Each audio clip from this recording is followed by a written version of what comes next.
I mean,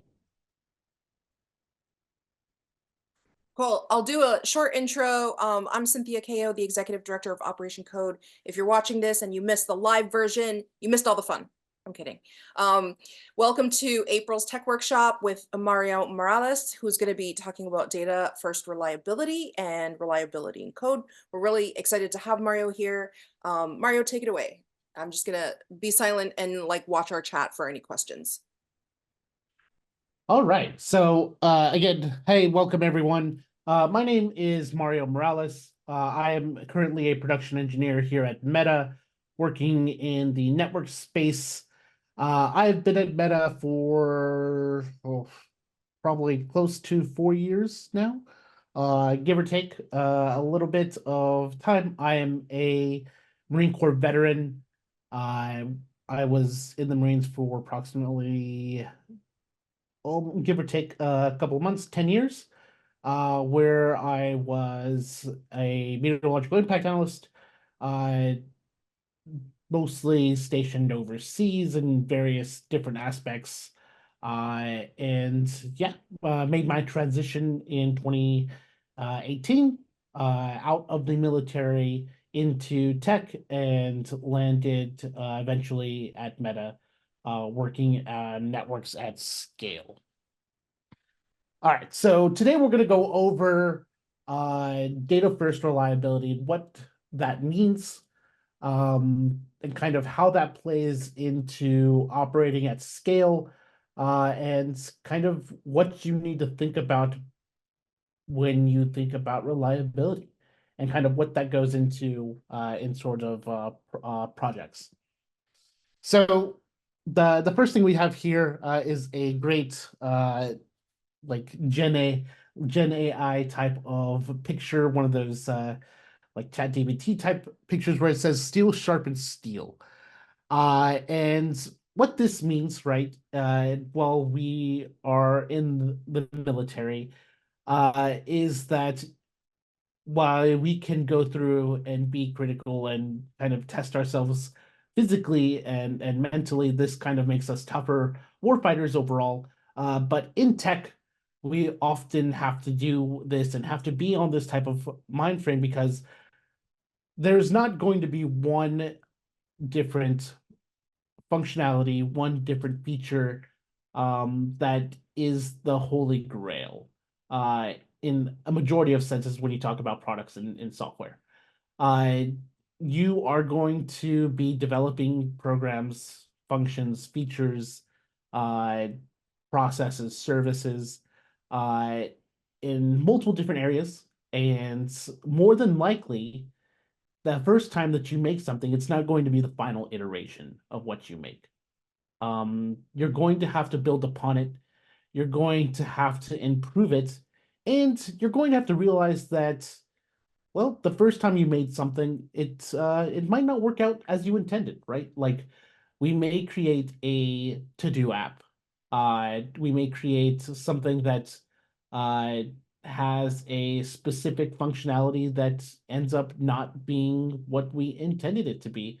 Um, a good use case of this would be sort of how we had the pivot in the creation of Instagram. Originally, Instagram was created to be a location sharing app, and it didn't pan out like that because the creator noticed that after a while, no one really used it for sharing your locations, and no one really used it for that. But they really like the filters of Instagram, and that's kind of what took off and kind of what formulated that company, which was eventually assimilated into Meta.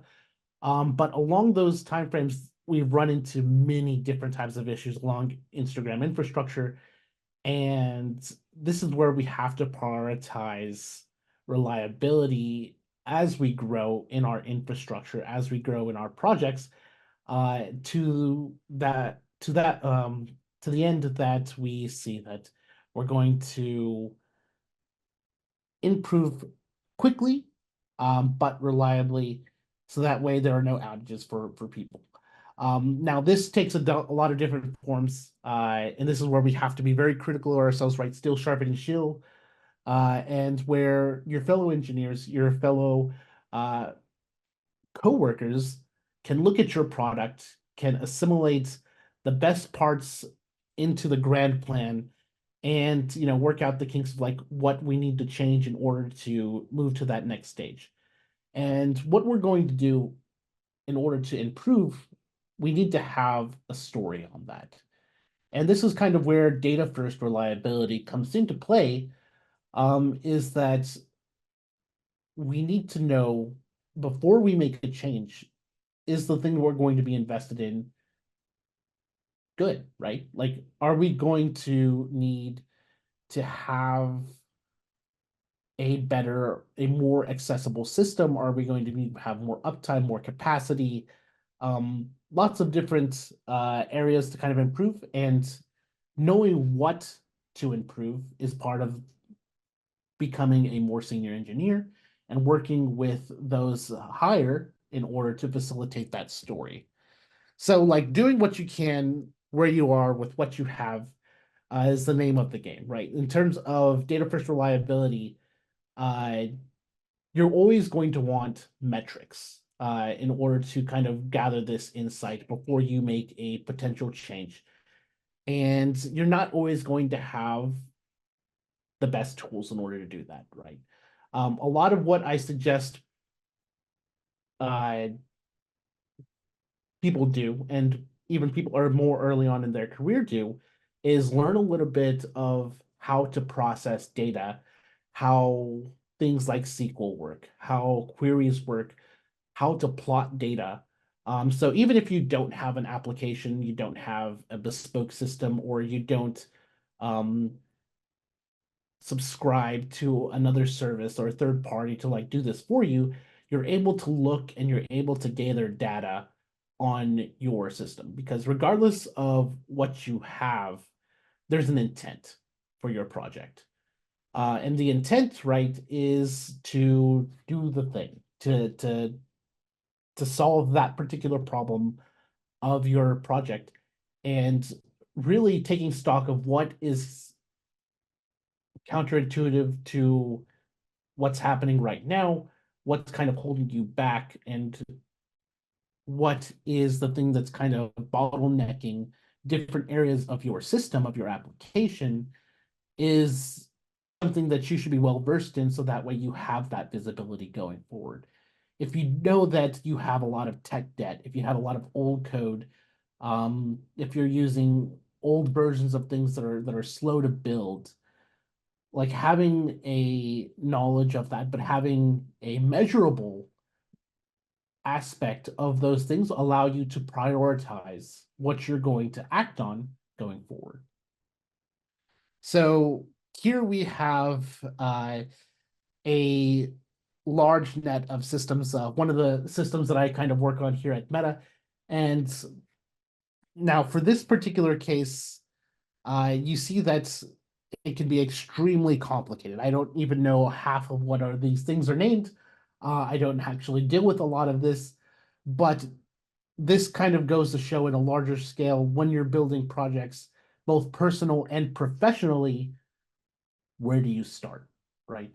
Like if one thing touches another thing, and as you get more and more complex in your applications, in your software, you're going to need to be able to prioritize what you're going to act on and what is the timeline and lifespan of what you're going to build.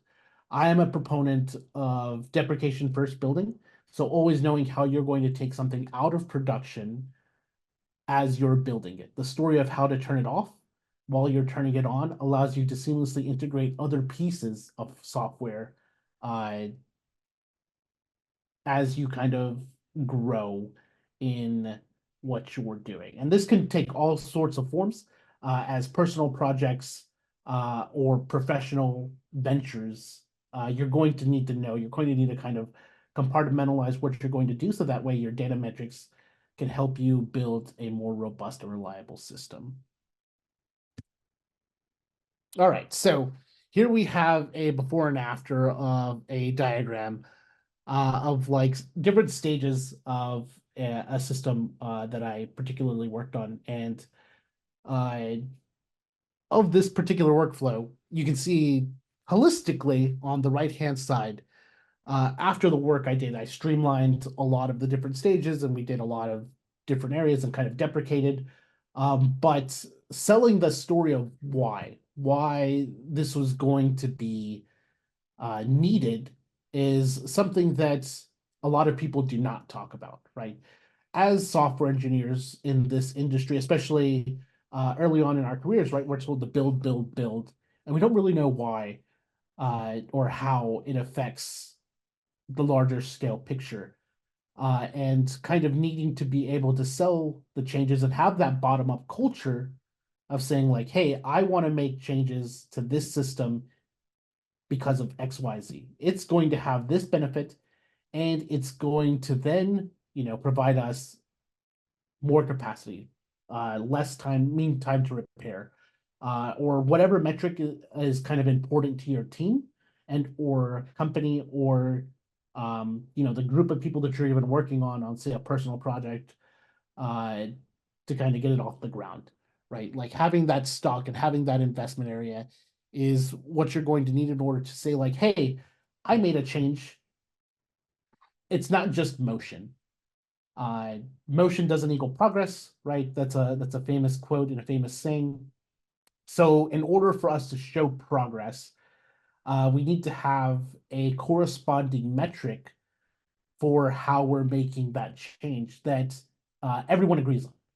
The sooner you can get consensus on a particular metric point, that means consensus on everyone feels that this is a valuable way to move as a company, as a team, as an organization, uh, and you can feel confident in actually making changes and doing those things to kind of move the needle uh, positively and then make that progress.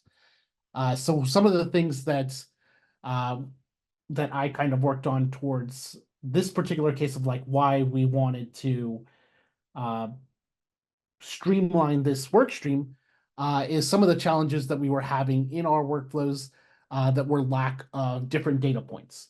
And these data points actually manifest themselves not only as software, but physically, as you can see here in these diagrams, that there are actual like burns on some of the hardware that we have to deal with. And that manifested itself in data being corrupted on the system, transceivers not being connected or not registering. And then we have to go in and check, like, is it this register? Is it this? And it got a lot of complications when you had physical hardware faults. And so knowing that we had physical faults that would lead us to more complex software challenges, we had to define accuracy. We had to define a feedback loop and vendor requirements, right? Of saying, like, hey, this is what we think is important. Do you agree that this is important? And if the vendor then agrees that this is important, and your organization agrees that this is important, then you're able to work together at a common goal in order to kind of move that needle in that times. So like it doesn't really have to be uh complex on like what the metrics actually look like. Here's an example of some of the metrics that we kind of have again for one of the systems that I work on, but in terms of like power, in terms of like different kind of visualizations on what we do, they don't have to be complex. They can be a simple line. They don't have to have like a multiple different pie chart. I do recommend not using pie charts actually, because they're very specific to what they want to show. But things like trending over time, different power readings, uh, measurable measurable errors that we can see in the corresponding values is kind of important to showcase that this is the corresponding data behind the changes that we're going to make. And then again, once we have all of this background data, this is all not software engineering, right? This is building your case for what you're going to do. You're able to then go through have that prioritized space and time to make those changes and do it extremely quickly, right? You can make a change, and once you have a solidified metric, see if that change that you made move the needle. And you can do that, and you can have that feedback, not months later, not like years later. You can have that feedback in days and an afternoon to say, like, hey, did we have what we thought we had in terms of the changes that we're making and kind of what we're doing in that regards. So for this particular aspect, let me try and do. I want to move on to kind of any questions that y'all have about what types of metrics, because I know there are a lot of people that, it's all daunting, right? Like, how did I know TX power was important or a modular or whatever the case is? And what does that mean for my project? And what does that mean for the product that I'm building? Or what should I think about when I'm kind of doing this or doing this in a first order approach? So I will stop sharing my screen for a second. And kind of go through any questions that anyone might have on types of metrics, because in terms of reliability, metrics is going to be key, and you don't have to be an expert. I would say, like, even doing something like SQL, which I'll post in the chat a location. It's a helper for like simple SQL or different areas of how to plot things. Will help you kind of be more well-rounded going forward.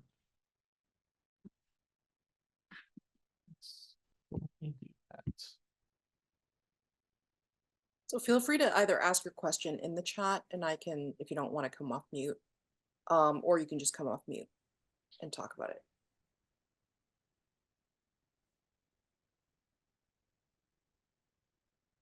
I can get the ball rolling. One of the things that we do at Operation Code is we get error reports and log reports. This is helpful, but sometimes we can get inundated with so many reports that it's hard to tell which are the ones you need to pay attention to. Like, what are the serious outages? Because it'll report everything, right? And then the other thing is, like, these reports aren't showing me the data in terms of graphs. It's just literally like lines of code. So Mario, I don't know what you would recommend to maybe customize that. And then this way our tech team or myself can look at the errors and go, okay, this is serious, we need to pay attention to it, or whether it's just like a daily usage report. One of the things that I would recommend for those type of systems where they kind of give you like different exceptions, right? On what they're compiling is, as we're doing, there are different data ingestion models available where you look at an error report, and actually built something similar recently via a Slack in an AI ChatGPT model, because just to get myself a little bit more well versed in like the ChatGPT world sort of thing, in the automation world, is that those reports that they give out are in itself a signature. There are going to be commonalities between the errors that they kind of spit out versus the other errors that kind of go through.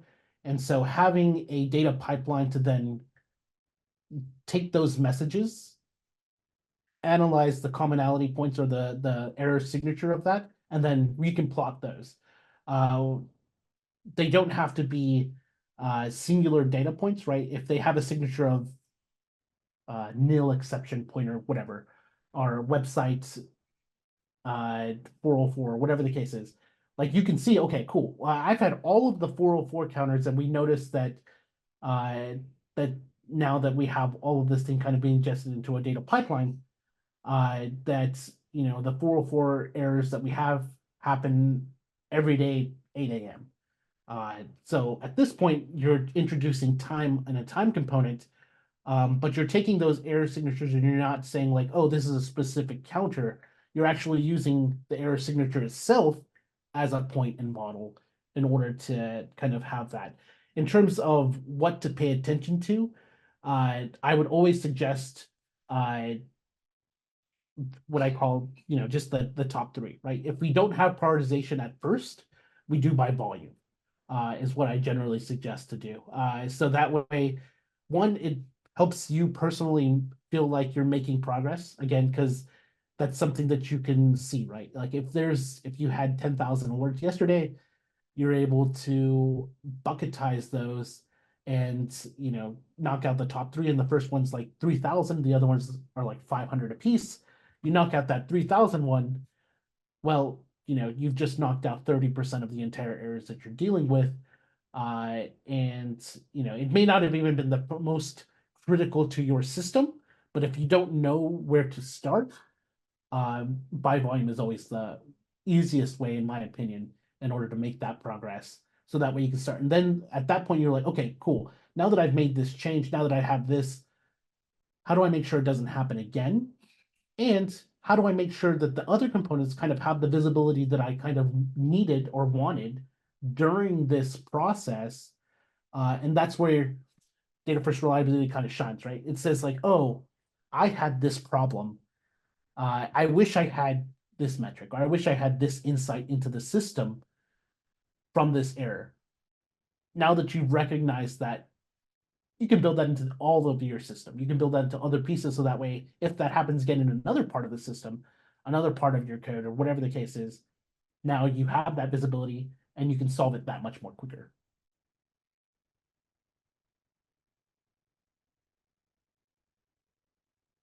So I guess my follow-on question would be, how do you prioritize in your team um, certain responses or solutions to issues, not just like a quick fix, but like how often do you find that you need approval to go ahead and implement a fix? And is that a blocker? So for my particular course of action, um, I don't say that I would need to kind of uh, seek approval for the changes that I've made. Uh, it's mostly that uh, I'm already doing the due diligence, and this is kind of where I highly recommend this to people more early on in their career to kind of build that consensus and um, build that kind of that subject matter expert persona, right? That not character, it's that reputation of saying like, oh, we built this consensus. Oh, this person knows what he's talking about because you know he showed us that we make this change here, it gets optimized X, Y. You do that enough times, right? And people build confidence in your approach where you say, oh, I need to make this change. It's going to make life better, right? I'll make sure to get the kind of metric to prove it on. But people are like, oh, he said it's going to make it better. Then more than likely he's going to have this, and kind of that's where the reputation kind of gets on. It kind of builds on itself, and you get momentum as you're doing this. And one of the things that I did to stand out in my career, right, is utilize data first, right? A lot of people build things and they don't ever have uh, measurable metrics to kind of build off that, right? They say like, oh, I made a change. This change was awesome, lots of impact. Um, we saw less errors or whatever the case is. But if you don't have something to kind of showcase to others to like measure and to have that point in time, people are going to be like, was it, did it really do the thing that you did? Especially when you have a big team working on the same, area, and in the kind of same space, like who did what in order to make the change? Well, once you have that measurable portion, this is exactly, my changes made this impact, my changes made this specific, you know, uh, optimization or even, degradation because of whatever changes. And, now we can roll back, or now we can build upon this because now we know it's better than if you just had nothing.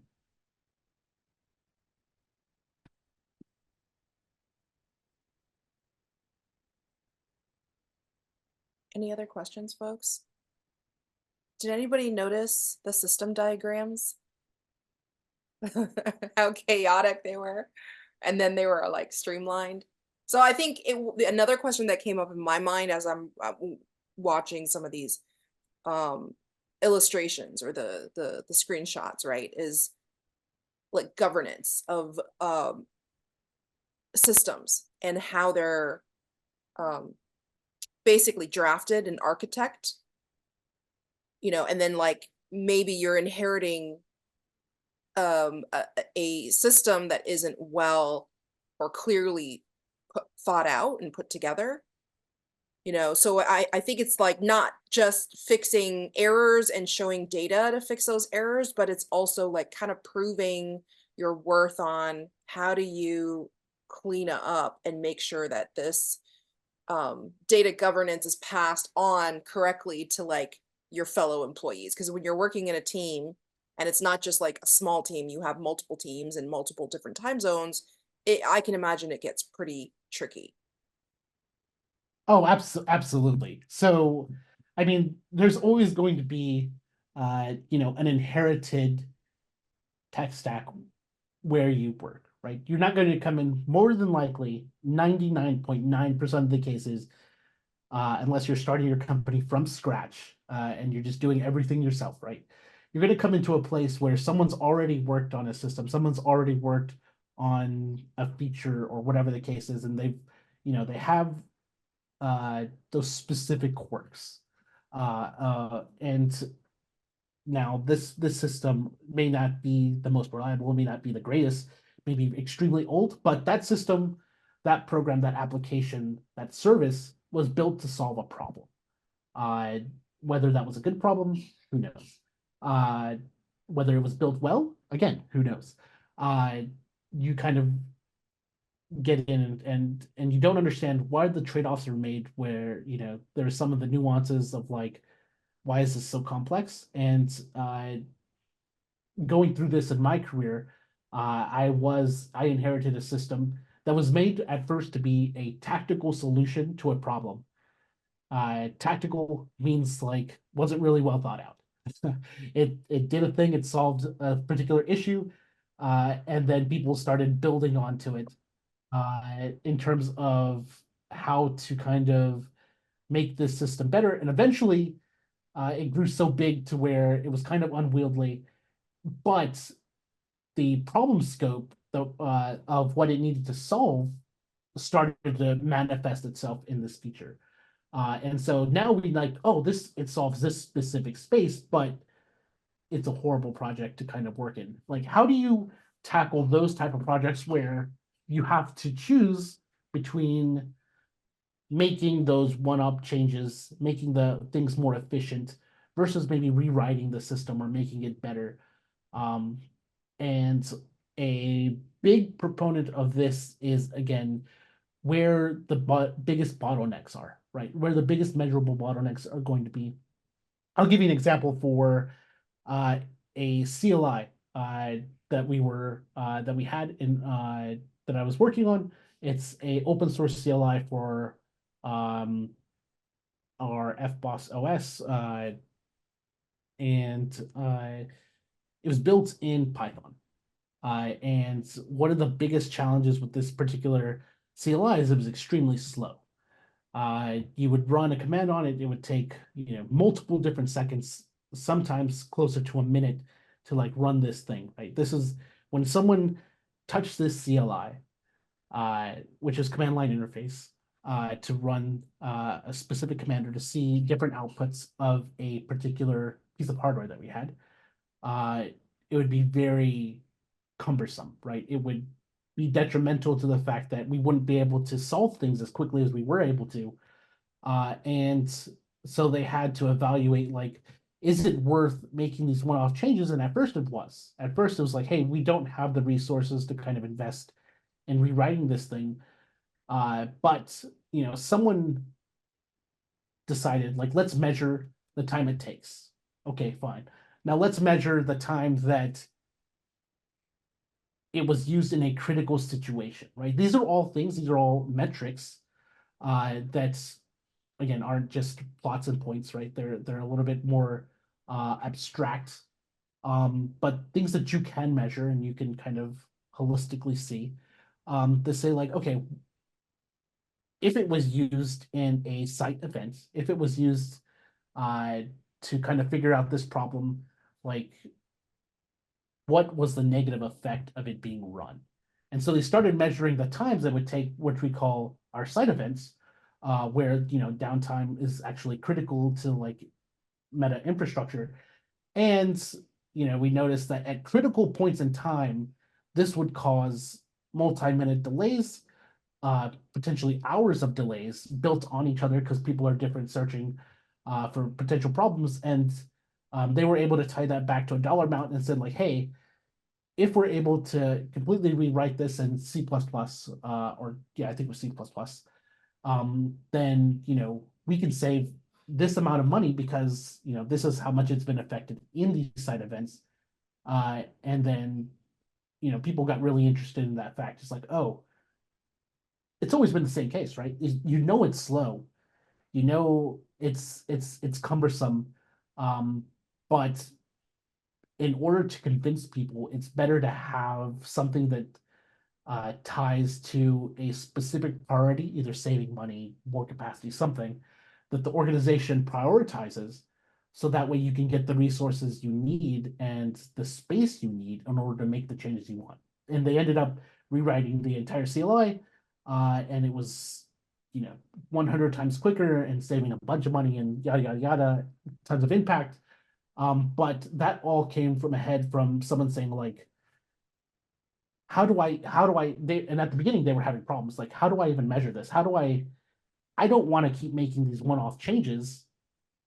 I want to rewrite the thing. How do I prioritize, or how do I get prioritization for that and make sure my coworkers and my team, my space, my manager, directors, whatever, they back me up and this is a good idea. And this is a good use of our time. And those are the kind of trade-offs that you have to make as a professional engineer, that is all the more easier when you have data that ties to a specific metric that everyone prioritizes in your organization.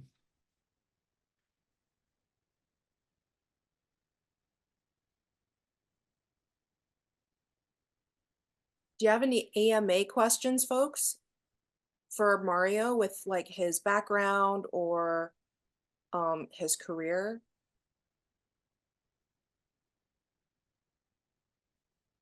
Yeah, absolutely. Yeah, feel free to ask any other questions too. I'm pretty much an open book.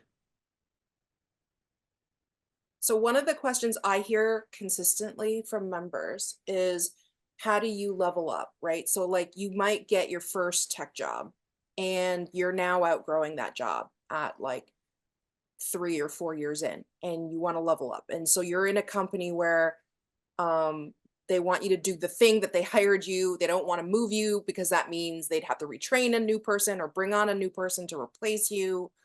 What are some effective ways to, one, prove your worth to the company? They already know that you're valuable, they've already promoted you, but how do you basically upskill yourself so that while you're working this day job, you've got your eye on the prize and you're going to make a transition strategically for something else, whether it's with the same company or with another company? So I actually have and I suggest everyone do this. I actually actively do not use 100% of my time for work. Uh, I get with my manager and I say, hey, here are the things that I want to do professionally and personally and skill up on, right? For the company, outside the company, whatever the case is, right? If it's, um, you know, becoming scuba certified or whatever the case is, right? Like, I want to make sure that they're in on that story, so that way, when I take 2 weeks off, in the middle of May or whatever the case is, they're like, oh, that's for this or whatever the case. He's going to become a better scuba diver or whatever. Or in terms of professionally, I'm not going to put 90% of my time into all of my projects, right? I'm going to allocate 40% of my time. One, for us, we have on call, so that kind of takes up 50% of our time. So, but of that 40%, or of that other 50%, project work, I'm only going to allocate 40% for project work, and this 10% I'm going to take to do whatever professional goal that I'm going to kind of look into. In some of these cases, they've been bets. They've been, hey, I'm going to try and see if I can rewrite something in Rust. So that way, one, I can personally learn Rust to be better. But two, it might give us gains in an unexpected way uh, that you know isn't a high priority on our particular roadmap for that year. But it's something fun for me to do. Or hey, I want to look into debugging GPU architecture. For me, right? We're getting more into AI stuff. GPUs are becoming a big thing. Uh, my particular area is fault management for network switches, so it's not that big of a leap to say like GPUs to switches. Where the line is of like where the switch caused the GPU. So that's actually what I'm working on right now, and that's because at the forefront I said, hey, like in order for me to not only build my professional tool set, professional toolkit, uh, but to build me as a professional, but also to make me more engaged in this job, I need to have this space, this time to do XYZ. And it doesn't mean that, I'm going to do something wildly different potentially, or it might. There was a 3 month span where I tried to learn what is it? Computer vision was. Um, why it might we might be able to use it somehow in the network to do something to like figure out a problem, but more than likely not, right? It was just fun to kind of learn. And I spent time doing that with the full support of my manager, my skip, and those things because we have a culture of setting that time aside because even if it doesn't have immediate benefits, the tangential benefits of me being more productive overall kind of spurs the other 40% and the other 50% of on-call to like figure out the problems and move forward. So I would say in order for that, be very upfront and then have a plan to say like, this is what I'm going to do professionally. Are you going to support me in growing holistically as an engineer? So we have two questions. One from Jack. What led you to go down the path of production engineering as opposed to other types of development? So production engineering for me is kind of perfect for my personality. So production engineering, for those that don't know, is a systems engineering and a software engineering hybrid focused in the site reliability engineering family. What does that all mean? I've kind of been saying like reliability and like data first reliability. But what that means is knowing enough about the system so that way it doesn't break for our users. So I'm not building a feature on WhatsApp or Instagram or whatever the case is, right? I'm lower in the stack figuring like, hey, are bits traveling in the network?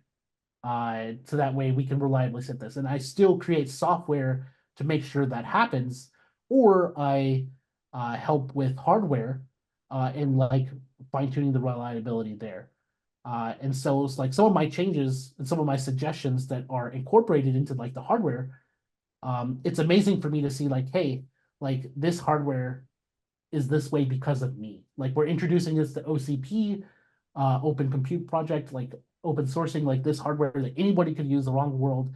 Like it's made this way because of me. I had this input, like, and there are a lot of people, but my name will probably be in like one of the manuals and like somewhere back in there. But like for me personally, improving things and kind of making something from nothing, both hardware and software wise, is a joy to me. But in terms of like why I just didn't go full software engineering, I never really liked building just features and just building something to make more money or to make uh, the next thing, right? To build the next button, to build the next like site. I can do it. I can be very proficient on it. But when things break, I find that that's where I get my joy of like debugging it, right? Of like why did it break? And then tertiary effects is yeah, I'll make something to like make sure it doesn't break again. But the true joy for me is like, wow, I ran this one story. I almost took down the entire meta network one time by running the du command 4 times in a row. Wow. Uh, and uh, like that was a sev. Lots of people were like, hey, they actually messaged me because it was early on when I had joined Meta. Um, and it was my first big sev where I was like, you could see in terms of capacity and availability of the devices, as the command kind of went across the network, it would just be knocking out devices.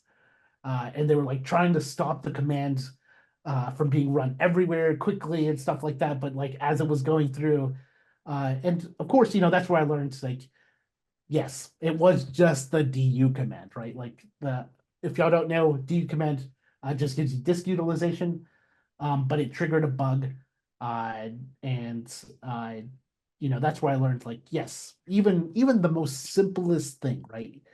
I could be more reliable if I had just started on a set of 10 devices or one location instead of sending the entire thing out to the world. I was just like, da, da, da, da, da, Dush, it's going to go out to the entire world, and just critical alarms going off everywhere. Um, Definitely not reliable in that regards. But I learned, right? I learned, and it was a funny story to tell because who knew that the du command could do this in our open source software or whatever the case is, OS. Um, but we eventually fixed it, right? We have a no blame culture, so we found a bug, right? And we solved the bug and we did the thing, and now it's more reliable for it. And that's kind of where the joy comes from. And in another case, I solved an issue. It made me feel really good because there were senior engineers trying to figure out on a particular platform that we had what is wrong with it. And I solved the issue and I led someone to figure out what it was because I accidentally rebooted the device next to it. Uh, the names of the devices, they're like FSW 101 dot P041 something. And I accidentally did like, and it was like dash 101. And I accidentally did dash 102. And I thought it was 101, but it solved 101's problem, right? So that story of like, why did that happen? The retrospectives of like things, those are where I kind of find joy and why I think it's for me, it's a little bit more fun than just software engineering where I'm building features and I'm kind of moving on to that next thing. Because you can't predict all the failures you're going to have in the production. You can't predict how all of the systems, especially at meta scale, are going to interact with each other at all of the times. And that's why, well, a couple of years ago we had the whole Facebook everything like went down, right? Because of a particular network area issue. Uh, and I can You actually guys do link. postmortems after that to talk about like what happened and how to avoid it? Absolutely, yeah. Well, our culture is highly on what we call side events, so SEV reviews. And so we have a network SEV review every week for the biggest contributors of SEVs that week or that month or whatever the case is. We actually they cascade because we have so many that you can't possibly fit them all into like a 1 or 2 hour segment.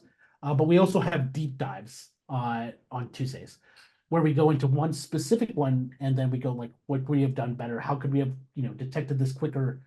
As people that put reliability first, how do we detect faster? How do we monitor it? How do we save it? How do we prevent it? How do we mitigate it uh, quickly? And then we apply that to all of our systems overall. So what I'm hearing major themes is like the company culture. One, you have to be trusted. You have to earn the trust, but you also have to be trusted to do your job, right? If you have managers that don't trust you and they're constantly second guessing, like, did you get my permission to fix that? Did you like, why did you go ahead and make the decision to fix that? Why did you do it that way? Like that kind of culture can really mitigate any kind of solution creation, and then, like you said, reliability on the solutions. Because in this role, it seems like there's a lot of the joy is like finding out, hey, why did this break? Because there isn't a cookie cutter model for everything. There may be a piece of code that you write to fix a known bug, but what if you encounter a bug that you're not familiar with? And to me, that is part of the joy of finding out, okay, so there's this new problem and I have to come up with a solution. So you're in a way you're a detective, right? And it's similar to a lot of what we did in the military with training and doctrine command, right? Lessons learned and going through a debrief after a session. An incident happened. How could we mitigate it? How could we do better? And then you're training for it. So in many ways, like what you're saying to me in my mind is very similar to what we did in training before you deploy. And you're constantly like getting ready. So like writing lines of code, like people in coding boot camp now, or they're like in junior roles, it can be so tedious because you're like, I don't find the joy. So like one, find the joy. You might be in a role where you just feel stifled, right? And you're not able to really explore. Or you could be in a company culture where, like Becky said, didn't put the time or didn't have the opportunity to take 10% of your time and labor at work to develop yourself. And any great employer will see that like professional development is needed. Like you can't stay stagnant doing the same thing 10 years in a row. Like you're not going to grow as a person, you're not going to find joy in your role. That's all about employee retention. So I'm seeing, like you said, data points. I see like data points in terms of themes and how we can better ourselves as individuals, but also like how could you look at being in an environment where you're learning, there isn't a blame, or you take responsibility. Yeah, I made a mistake. I like put this line command and it, caused all these other things to go offline, but learning from that, I think, is super key. Yeah, absolutely. And I would say in terms of data first reliability, having those small tool sets, right? Learning a little bit of SQL or plotting something or learning how to plot something, which is a skill in itself, right? Like they're not all just a data point that you can do here. You can do holistic measurements, and as long as you get consensus, right? That's where the real I would say support comes from, because people can't lie with numbers. If you and your manager that doesn't really support you, right, uh, agree that this is a metric that is important to the company or whatever the case is, if you do something that moves that needle positively, well, that was a good use of your time. And having that consensus and that data to kind of back it up, even if you don't have that confidence or respect at the forefront at the beginning, right? That momentum, um, having a data first reliability mindset or a data first mindset in general when just building things will ultimately give you that reputation as the person who's like, oh, they're going to make good changes because I'm going to be able to see the needle moved on that particular thing. Because I know it's software, but everyone wants to see, right, a positive trajectory or something going to zero or whatever. It's just kind of built into our nature as humans to like see progress versus motion. Mhm.